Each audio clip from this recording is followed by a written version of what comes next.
Ladies and gentlemen, guys and girls, my name is Raven and welcome back to my channel. Now last night there was another Warriors Den live stream, but it was a very big one because it was the launch of Season 7. And along with the launch of Season 7, we have the Warden and Valkyrie reworks, which I'll be talking about in this video. We got some information about a massive gear, system overhaul that we're going to be getting in Marching Fire, which I'll be talking about as well. We also got some other details about Marching Fire. And of course, a bunch of brand new content of the week and some updates to the rep system as well. So first of all, let's talk about Gamescom, because they did mention Gamescom. It's happening on the 23rd of August. And the devs said at Gamescom they're going to be showing off their brand new endless PVE mode, okay? So we're finally going to get to see what the hell that is and what that details. I'm hoping it's like a test your metal type deal, but they found a way to make it literally endless. I'm hoping they found a way to put a awesome progression and reward system in there. Now, I don't know how far they're going to go with that, because I don't think they want to make that really easy to do or really awesome to do, and then no one plays the PvP anymore,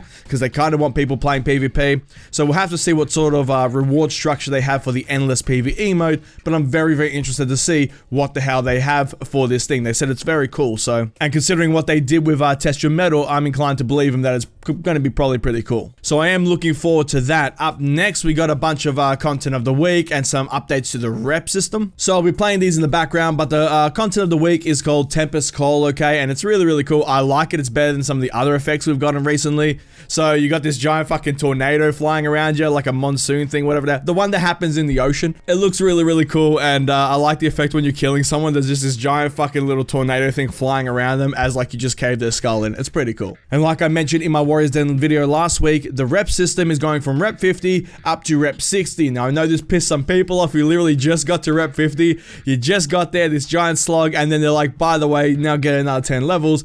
That would fucking suck. I feel for you guys. But if you do manage to go from 50 to 60 this time, and I doubt they're going to be upping it again like anytime soon in the future, so it's worth it. You'll be getting a brand new outfit like always to represent the fact that you're rep 60, and this time you'll be getting a brand new effect, okay? And this thing is pretty fucking cool. Makes me want to hit rep 60. You basically have this awesome just glow just surrounding you whenever you're standing still, and of course when you kill someone, this giant light effect just explodes off of them. It's pretty fucking cool. It's in the background. Honestly, it's well worth it to simplify, hey, you're rep 60. And yes, I would have liked to see it a little bit bigger. Like, I don't give a shit if it's game breaking at that point. You're rep fucking 60. You've earned that shit. Show the world that you fucking know life the crap out of this game or that hero.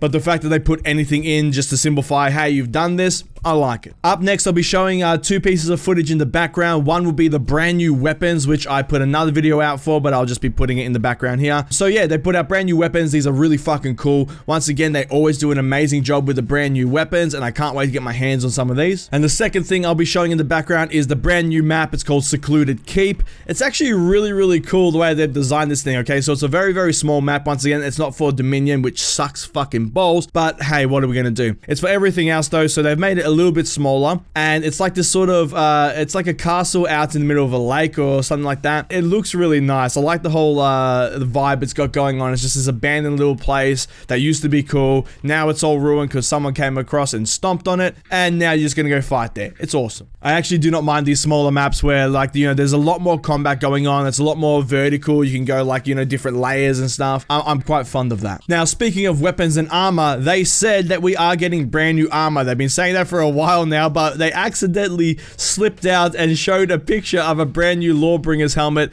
in the footage. It looked kind of cool. I'm not going to be, it looked kind of cool, but I want to see like full sets of armor before I start going off and going, oh my god, this is amazing, because obviously, we haven't gotten new sets of armor for a very long time. They say it's very hard to make. It's time consuming.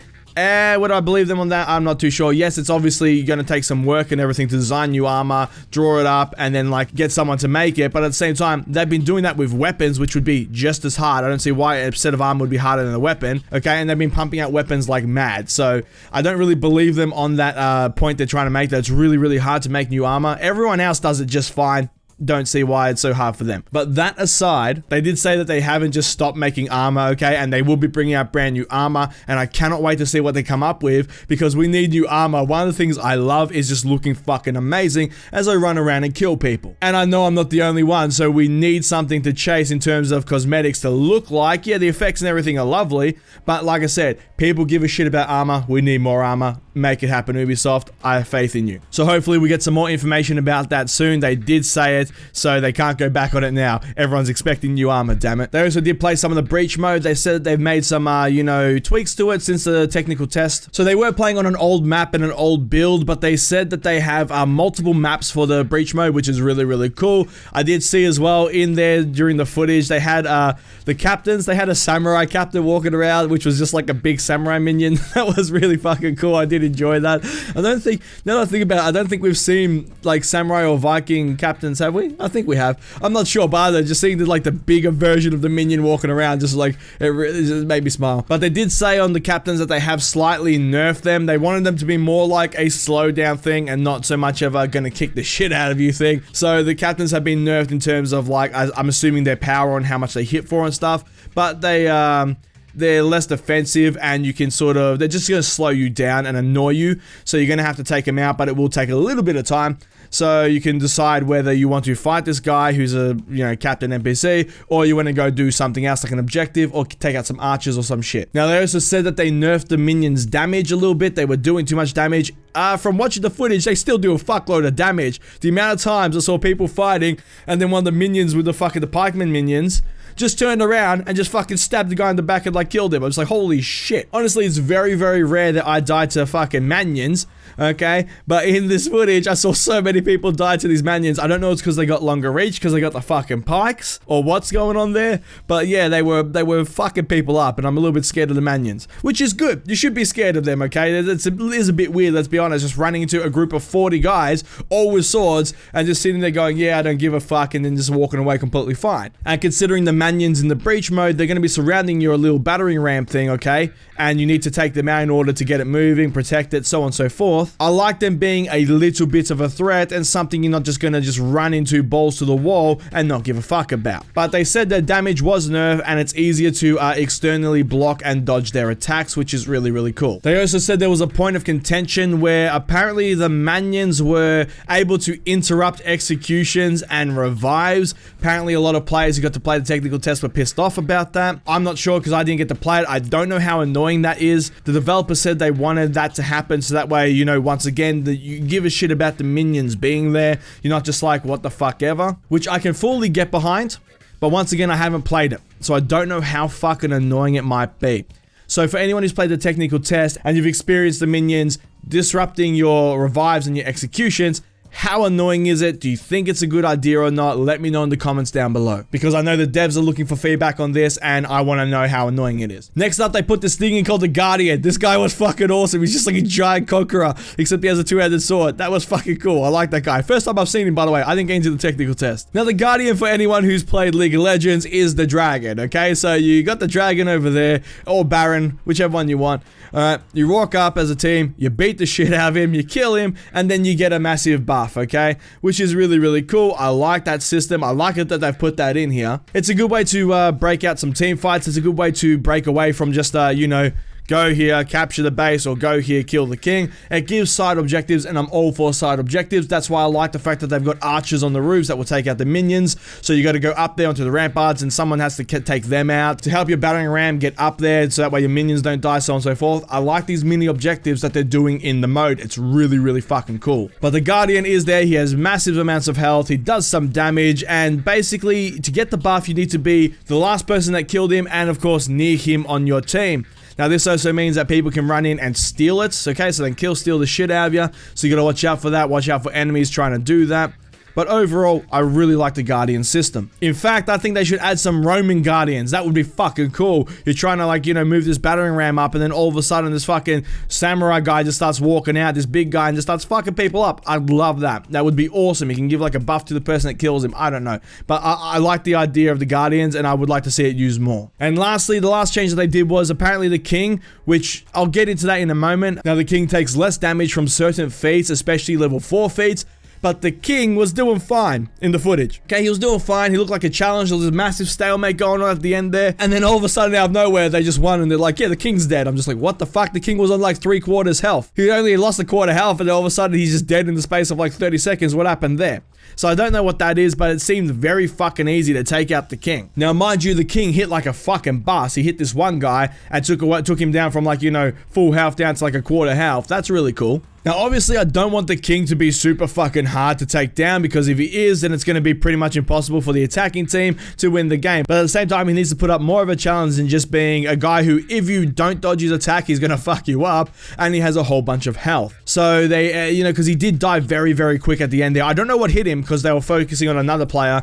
But whatever hit him, they need to fix that, because he just dropped like a sack of shit, and it sort of like everyone's hyped up. I'm like really getting excited. I'm like, oh my god, who's actually going to win this? This is awesome, because you had developers versing each other.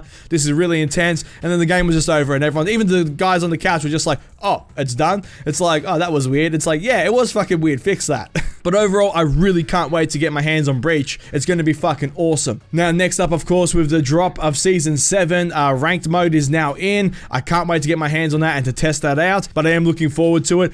Someone in my comment section said he's already got Grandmaster. He's the top 100 in his region. I don't know what that is about, but that's fucking, congrats to him. That's fucking awesome. Don't know how he did that, but that's awesome. So I'm going to jump in. I'm going to see how far I can get with it. I don't really like going full sweaty with that shit, but we'll see what I can do. But if you have managed to play the ranked mode, let me know down below in the comment section how far you've gotten, what rank you are now, and what you think of the whole just plain 1v1 duel. I really want to hear from you guys on that as well. Next up, let's talk about the Warden and Valkyrie reworks. Now, I got in last night after I managed to do a bunch of videos. I spent about, 20 minutes or so just playing these guys, and I have to say, let's talk about Warden first, okay? The Warden, I like what they've done with the Warden. I fucking hated the 50-50, like, shoulder bash, cancel, guard break, shoulder bash, just let it go, shoulder bash, hold it, like the 25, 25, 25, 25 bullshit. I hated that so much. It was really, really annoying, and I'm glad it's gone. I also like how they've made the shoulder bash quicker. I don't mind that, okay? You can still dodge it, but I like how they've done it so you can now charge it up ages. That way, people that are used to the old timing, they'll dodge out of the way and then you just slam into them. I like how you can just like hold it and just let it go straight away and you'll slam into the guy. I've noticed there's a bit of a bug, it might be on my end, where I will hold it, run at the guy, and I'll do the animation and the slam, and then it's like a half a second delay before the person actually gets knocked back. Don't know if that's just me or if anyone else has noticed that, but let me know in the comments down below if you have run into that scenario when using the Warden. But overall, not much has changed with him. That's literally that. He has his top unblockable, which is pretty cool. It's slow. It gives you some time to like just let that thing rip. It's sort of like playing the Highlander there, which I'm completely fine with. He still has his top crushing counter, which is cool. He still has his side lights, which you can double tap those, and they're quicker, which is also really cool. It seems that you're bashing and double tapping your lights a lot more. And of course, after you hit a light attack, you can go bashing again, which is cool. He reminds me of a Conqueror, okay? Like same with the Valkyrie. They both have this Conqueror style play to them, which I'm all for. I like that more brutal, just beat people around style of gameplay. And I have to say, the Warden's running dash attack with his new one, how he runs and does the top heavy, it looks fucking goofy, man. It looks really weird. Does anyone else notice that too? He's sort of like, I don't know why he does that. I was expecting some run and fucking like dive here thing where he just like slams him in the back. But for some reason, the Warden just runs and goes and tries to slap people like that. It looks really fucking weird. It looks weird. I don't know why it's weird. But it's good that he has it. Just looks weird. But the Warden overall, solid change. We'll have to see how viable he is after this change. Like I said, he plays a little bit more like the Conqueror now. So you just like smash him with some bashes, double light, lots of feints once again to try and bait out heavy. So that way you can parry them. And then of course smack him with attacks. He's okay. He plays similar to how he used to before, just without the annoying as fuck 50-50 mix-up thing from shoulder bash. I like it that they're not relying as much on that. But keep in mind, I am not a Warden main, so I don't know how different he is compared to how he used to be, and I only got to play about 10 minutes with him, so keep that in mind as well. But those are my first thoughts on him, and when we go to the Valkyrie, my first thoughts are, I like the Valkyrie changes, okay? We'll once again have to see how viable she is, but there are a few issues that I've noticed, okay? I like the fact that her lights are sped up, but she still runs into the exact same problem that in order to sweep, you have to light, and then sweep. Okay, I like that they've moved the sweep to the guard break button. That's cool. But she still has that same gameplay where you have to hit the first light, second light, and then sweep. Everyone knows that the second light's coming, even though they've sped it up if you do it from the top and stuff, but it's still blocked all the goddamn time. Now, we'll have to see how that pans out after playing a whole bunch of games. It might be that people don't get used to it or whatever, but for now, from what I've seen, lots of people are just blocking. The second one, I can't get the sweep out. Second thing I've noticed is that her sweep, all the goddamn assassins are dodging it like it's fucking nothing. Every time I go for that sweep, they just dodge out of the way. The only people I've been managed to get with this thing are like Shigokis or Lawbringers who haven't been paying attention. Even when I hit him with a bash, I'll go in, I'll hit him with a bash, I'll go for that sweep, and then they just dodge out of the way, and then I'm just left there fucking doing nothing. When I land the sweep, it's really, really fucking cool because you get that follow-up, stab attack, which is awesome, but no one seems to fall for the sweep anymore. I used to get people more with the old Valkyrie sweep than I do now with the new Valkyrie sweep. So I'm not sure if that needs to be sped up. Once again, I don't main Valkyrie, and I only got to play 10 minutes with her, but I want to know from you guys who've been playing Valkyrie, how is a sweep for you? Have you noticed lots of people dodging it, or have you noticed that, you are catching people and managing to follow up with that stab attack? Because she has a lot of options now in terms of throwing out the sweep, but at the same time, if everyone just dodges it, then her entire toolkit just gets relegated back down to just a couple of fucking light stabs and a couple of bashes and knocks away to daze them and take the stamina away. But those are the issues I've been seeing. Overall, she's fun to play. When you actually land those sweeps, oh my god, she's great. I love her. But the problem is landing those sweeps. At least from my limited experience here. Keep that in mind. And if you play Valkyrie and you main Valkyrie, let me know down below what you think about her and what you think about her sweeps. Are you landing them, so on and so forth? And what do you think about her new, dash backwards into the slam? What do you think about that as well? And mind you, it's also really good to finally be able to do her shoulder pin and then follow that up with that combo. Fucking beautiful there. Love that. And now the last thing we're going to be talking about is the new gear stats update / revamp. We are getting perks, okay? So I'm going to break this down. Now, if you want to watch all the very interesting parts of this video, I put one up, which I'll link down below in the comment section, which basically has the developers talking about what they want to do and why they want to do it. But I'm going to go through and explain this system the best I can from what I know. So this system's coming out in Marching Fire, okay, which is coming out in October the 16th. When October rocks around, okay, and this DLC drops, which you have to buy with either real money or you can buy the new heroes with steel. But this system will go live, and the way this system works is gear stats will be gone. They will be replacing them with perks, okay? Now, the way the perks work now is that you have each piece of gear will have, say, it will have a Devourer perk and it will have a Guardian perk. Now, on that piece of gear, they will give a certain amount of points towards the Devourer perk and the Guardian perk.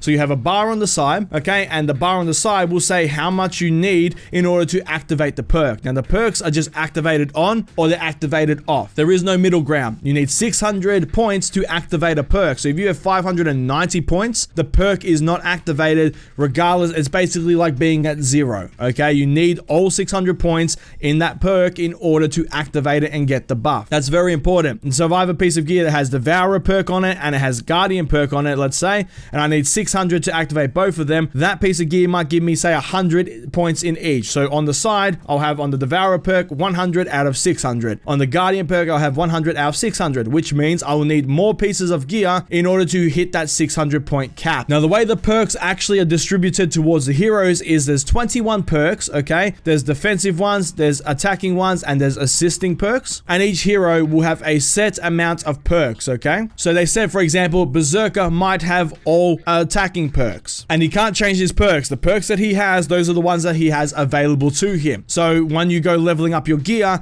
you will see the perks on the side, and you will see which ones you'll be able to level up for that hero. So the Berserker's perks might be completely different to, say, a Valkyrie's perk. Now, I would have liked to see them just have all the perks there and let us, the player, just fully go, oh, I want, customize it like an RPG. I want these perks for my build type thing. Now, keep in mind, you can only ever have 3 perks active at once, so I get why they're limited it to a certain amount, but at the same time, it would have been cool to see, all the perks there and have you just pick, okay, I want to run with these 7 that I can pick from on whichever character based on my playstyle, and then I can use my gear to change those on the fly as I wish. That would have been cool. But instead, they went with a limited set amount of perks. So before we get into what the perks actually do, because I got some issues there. So got some stuff I want to say there. But when it comes to the actual perks themselves, activating the perks, I like the way they do that. So you know how each piece of gear will have a trait on them, and you got to to find pieces of gear that have the right traits, say Devourer, Guardian, Aegis, whatever, in order to unlock the one on the side that you want. So you got to get all your gear, essentially, if I want nothing but Devourer, all my pieces of gear need to have the Devourer trait on it, so that way I can put those points towards unlocking that 600 point limit and then activating the perk. I like the way that works. That's cool. And there's nothing wrong with that. I also like the fact that higher level pieces of gear will be able to unlock higher perks. Okay, so way better perks. I'm assuming they have to be better considering they're like legendary perks and stuff and you need legendary gear to unlock them. That's really cool. But I like the fact that you can choose to have, like, you know, the legendary perks, or you can choose to have just the basic perks. Whichever one you want to choose, you can, depending on the gear. It's all going to come down to your gear, sorting out the points on the gear and the perks on the gear in order to unlock the traits that you want on the side. So it's going to take a little bit of getting used to when the system first comes out, but once people know what they're doing, it's going to be fine, and everyone's going to be able to go, oh yep, I want to go a Devourer cat build this time because there's a little cat perk, okay? And then they can basically just swap out their gear to give 600 points in the cat perk, 600 points in the Devourer perk, and then they can run around and do their thing. So it does sound a little bit confusing, and the way that they present it in the PowerPoint was really fucking confusing. So hopefully I've explained that properly to people. Now moving on to another little thing is you can upgrade your gear to add more points to the perk system. So if I have, once again, a piece of gear, say I have a chest piece that gives 100 points in Devourer, okay? I can upgrade that piece of gear like 4 times, and each time I upgrade it, it'll give an additional 50 points, let's say. So instead of 100 points towards Devourer, I upgrade it once, it'll go 150 points in Devourer. I upgrade it again, 200 points in Devourer, and it'll go all the way up until that gear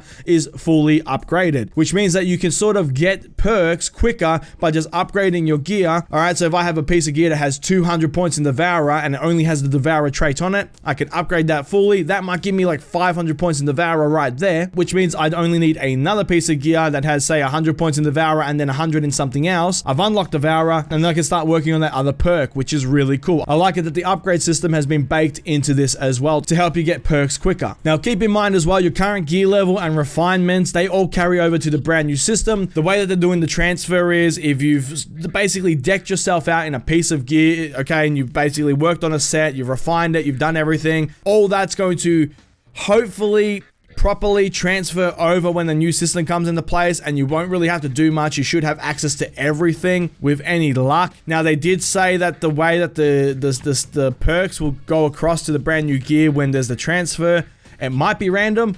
I'm not sure if that was just for if you haven't equipped the piece of gear or not, but there was some form of RNG involved there, and that could be very weird. That could piss people off. Say if someone's tailored themselves to be a revenge attack bot, okay, they're being really finicky with how they acquire their gear, refine their gear, so on and so forth, and then it gets transferred across and they get a bunch of perks that they don't want because it's random. That's going to piss some people off. So I don't know how they're going to do that with the RNG factor of it switching across. We'll have to wait and see. But lastly, we're going to be talking about my concerns with the whole perk system. Now, the way that the perks work is they say they want them to be power-wise less than a level 1 feat, okay? Which is cool the way it sounds. That's awesome. Fine with that. Except that in order to make them useful so people want them, you need to make them semi-good, okay? And here's a problem I can see with the system, okay? They need to make them semi-good, but they also need to make sure all the perks are on the same sort of level in terms of useful in certain scenarios for what you want to do. Otherwise, there's no point picking certain perks, and we're going to run into that trap of, well, no one uses that anyway, then they're going to have to buff it, then it's going to become overpowered, so on and so forth, right? That's going to be a pain. So they need to try and make all the perks worthwhile. Now, the problem here is that from what they showed, numbers will vary. They said that. I fully understand. Numbers aren't final, all that jazz. But what they said was one perk is the Devourer one. When you execute someone, you get 15 extra health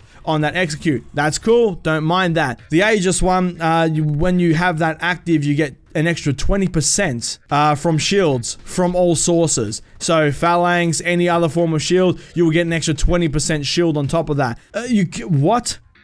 You cannot compare 15 extra health from an execution to just 20% shields all around. That's insane. That's like the perks are all the way like this. Okay, the Devourer is down here. That's all the way up here. No chance. And for the record, let's just say 20% extra shields from all sources isn't a minor thing. That's not below a fucking tier 1. That's like a tier 4 feat. That's insane. Now, I'm hoping that was just a test number, but at the same time, that's the problem I can see them running into. They need to make them enticing so people give a shit about the system, but at the same time, they need to make them not completely overpowered, that they change the way that the game plays, because they said themselves they want the game to be focused on skill, not gear. And if they have these perks be these insane things, then they're going to be fucking based on just fucking perks, really. Everyone's going to be like, you need this perk, otherwise you're not viable anymore, which is going to suck, especially if a hero doesn't have that perk. If they don't have access to that perk and say that perk is the best thing in the world because it's overpowered as shit, then that hero is fucked. No one's going to play that hero because, you know, you're missing out and it just becomes messy. Messy.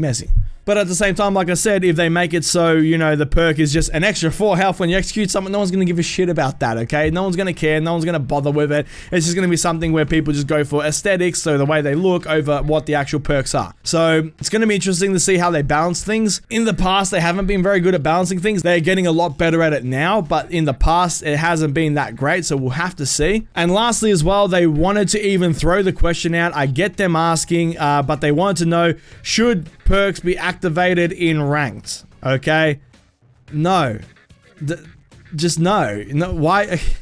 Ranked is supposed to be purely about skill, how good you are as a player. Do not put gear in it, do not put stats in it, no perks, nothing, no feats, just player versus player. Let them fuck each other up, okay? No perks, not in ranked, okay? I know they want to be able to toggle it on and off if people want. If anyone wants it, no, just keep ranked for ranked. Keep fun, like, you know, every other form of play, normal play for normal. That's where you can have all the crazy perks and everything and fuck around. In ranked, it's all about being serious. It's all about who's better than the other guy. It's all about skill. Let me know down below in the comments though whether you want perks in ranked or not. But for me personally, fuck no, keep it out of there. Keep ranked skillful. But overall, it's going to be interesting to see how they present this system when it launches, how the player base, you know, adapts to the system, how they like the system. And it's going to be interesting to see how this system plays out in terms of how they balance it. Like I said, this could be a completely fine system that adds to the game and is awesome and everyone loves it. Or it could be something where they fuck up, you know, the way that the perks are balanced and everyone gets super fucking pissed and it becomes a mess. So we're going to have to wait and see how they go with it. There's also a third option where they, like I said, don't make the perks good enough and no one even gives a shit about it and the whole system just crumbles and gets forgotten. We'll have to wait and see. But overall, the stream was massive. It was like a 3-hour long stream. Main points, you got the Warden in, the Valkyries in, okay, those reworks. You got a whole bunch of brand new content, the new season's out. October 16th, we have Marching Fire dropping with the brand new heroes, the Chinese faction. You got the endless PVE mode, which we're going to find out about at Gamescom. And we basically have a whole bunch more stuff coming with Marching Fire. Overall, this is really good. The game's moving in a good direction. I like how fast-paced the game is getting. I didn't like the whole boring stare at each other playstyle thing, so I like the way things are going. Hopefully we can keep this train going, we can keep building the community, and hopefully things keep going and nothing fucks up. But that is the end of the video, guys, so thank you so much for watching. If you liked the video, please give it a thumbs up, leave a comment down below, and let me know your thoughts. I love reading and replying to all your comments down below.